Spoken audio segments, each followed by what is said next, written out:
Okay, let's start with a little film called Garfield Gets Real, one of the best films I've ever seen. I can't find the Garfield outfit!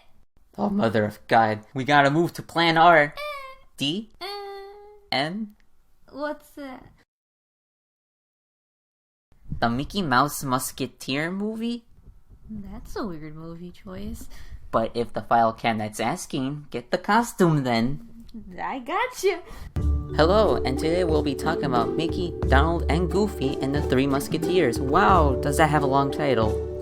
The Three Musketeers released smack middle of that direct-to-DVD craze of the early 2000s, where spin-offs and sequels to Disney's beloved library were being released with great success, arguably sometimes even more than their feature films at the time. I, of course, grew up in this age. There were a lot of good ones and a lot of bad movies. Everyone's talked about them, but I don't see people talk about this strange specimen. What originally was supposed to be a short in the 80s with Jose Carioca being the fourth musketeer.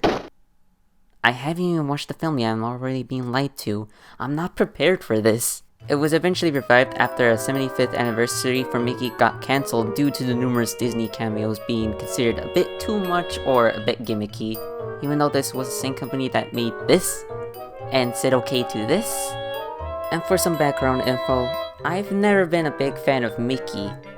I love Goofy, Donald has a charm to him that I like, but I never found Mickey himself to be that interesting compared to other cartoon icons of the time like Bugs Bunny or Tom and Jerry. Heck, I even prefer Mario as an all-around character that embodies fun. So, in other words, I hate that rat. Wear a shirt for once. He only wore one for the job. This is going to be a bit of an uphill battle for me, because last time I remember, this was okay. Nothing bad, but this has been burned into my mind, so let's hope I don't get biased. Okay, I got it! What's that? Musketeer? Come on, and you're the smart one? No, musketeers as in the occupation. I don't understand. French cowboy. Gotcha!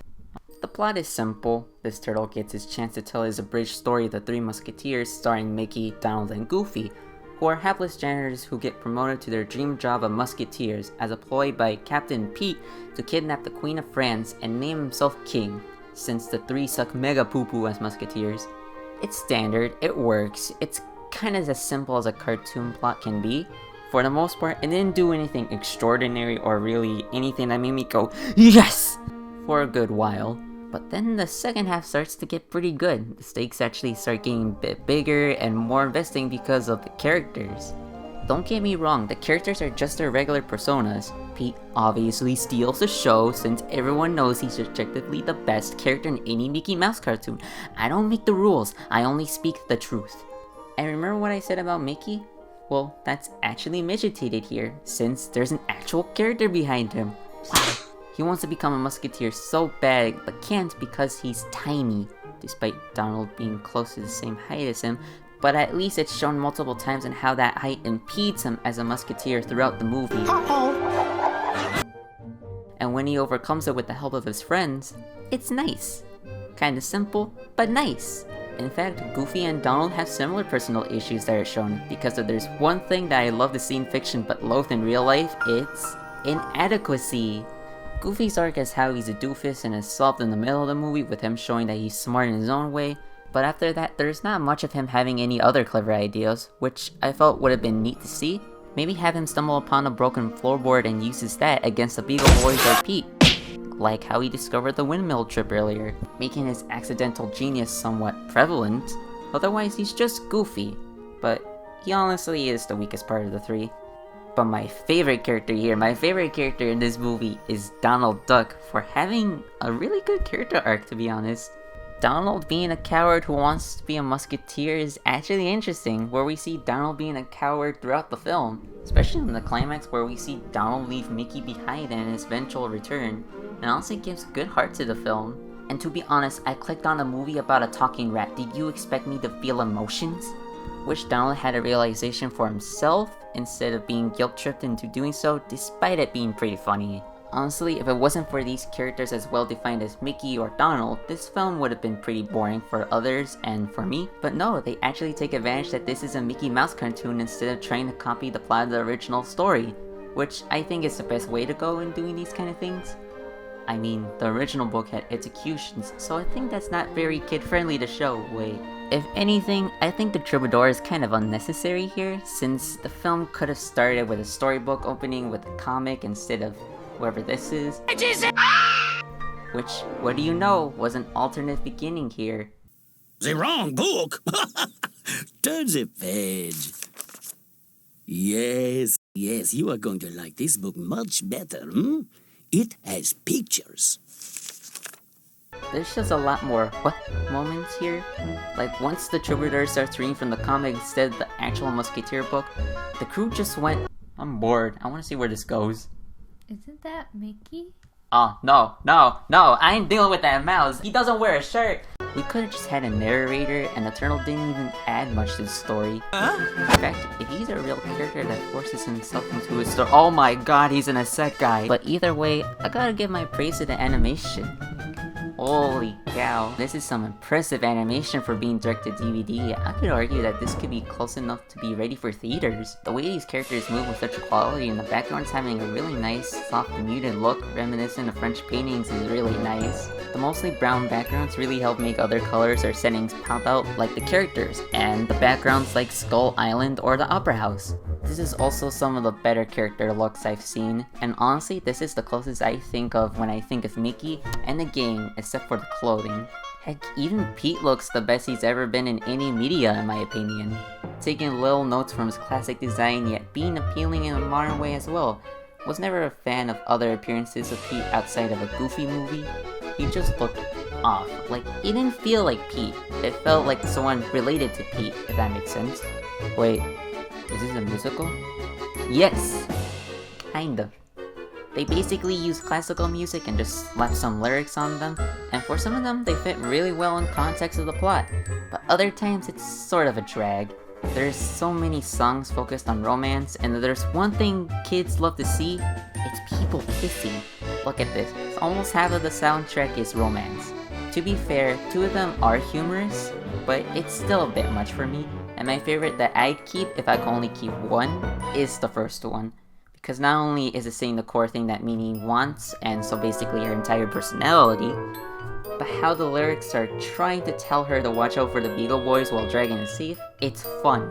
In fact, let's do a quick ranking of all the songs based on classical music from Mickey, Donald, Goofy, and the Three Musketeers. This is the worst song, it's just too slow in my taste. Clarabelle's song is fine, but I ain't feeling like hearing it again anytime soon. This Is the End is good, just too short to really beat the other songs in the list. Love So Lovely is pretty good, like the humor that was used here, reason why it's above the other romance songs. La Opera is accompanied with some fun action, overall bumping it up here.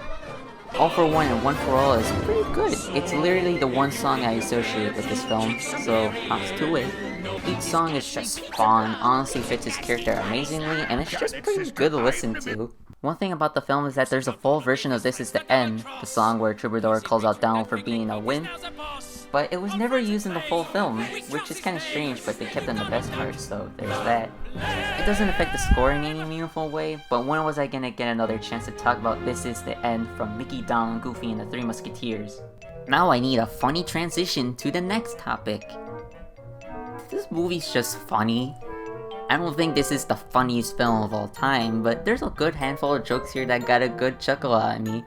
Again, I refer to Pete, he's just fun, the voice actor is having a blast with his voice, and the rest are not too far off. I'm in such a good mood. This movie does a good job in juggling fun cartoon antics with a bit more heart in its center.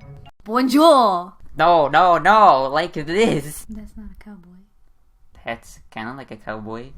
but it's blue. That's not a cowboy. Okay then, this. I gotcha!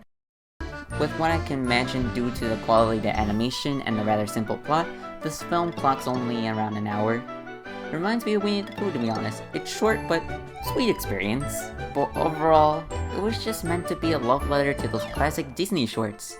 Think about it. The simple plot, emphasis on being funny with a good heart, like Disney, and several characters that weren't used that often making their appearances, like the Beagle Boys and Clarabelle. It's all meant to be a callback to that era. There's even little nods like Mickey and Donald's classic outfits making appearances and Donald doing his classic angry pose here. and other fun stuff that I probably missed because, again, I don't like Mickey.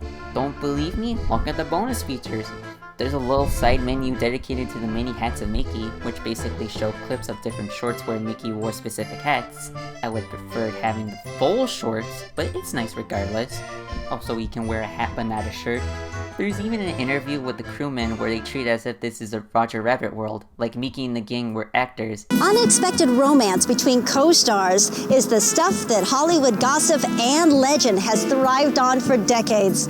But when Goofy and Clarabelle ignited a romantic firestorm on the set of The Three Musketeers, no one knew just how big the story would be. And even the characters gained their own commentary for a small section of the movie. Look how sad you made Mickey. Oh, it's okay, Goofy. We were just acting. Huh? We was acting? That's right, Goofy. It was a movie? Now you tell me. This is the stuff I live for. Even in the main menu, there's this cute little babe you wait long enough. How long do we gotta stand like this? Uh-oh, straighten up, guys. On your toes. We're on duty. Attention. Well done, men. Great. The bonus features here are here for a reason. You weren't just getting a movie. You're getting a whole bunch of extra stuff as a reward for buying this DVD in the first place. There's a lot of love put in here, and it's the epitome of what direct-to-DVD films were, besides being a thing to sell to dumb little children. If they wanted to, they didn't need to do this. I don't think people ever bought a DVD and said, yeah, I bought this for the bonus features.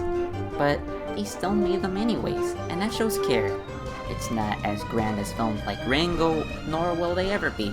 This kind of trend has been dead for a while, and I doubt it'll ever make a comeback with the internet up and about. But it's nice to appreciate the smaller stuff once in a while. Overall, I'm not saying that this film is perfect, the story is only okay, and the musical numbers are a mixed bag personally. But I think there's enough good here with the characters, humor, and overall effort put in here to give it a watch. If you can, try to get the DVD for all the bonus features, or you could just go into one of those free online sites and just watch the film if you're that kind of person. Strangely, a lot of the bonus features aren't actually online. The closest I could find was this menu guide that shows the hats of Mickey in the Opera Show minigame, but the interviews and other features are nowhere to be seen from what I could find. And that's sad. Now this movie make me sad. Let's get this started! I finished. I'm gonna start watching the bonus features now for old time's sake. You wanna get the snacks ready? I gotcha! I wanted a new door anyways.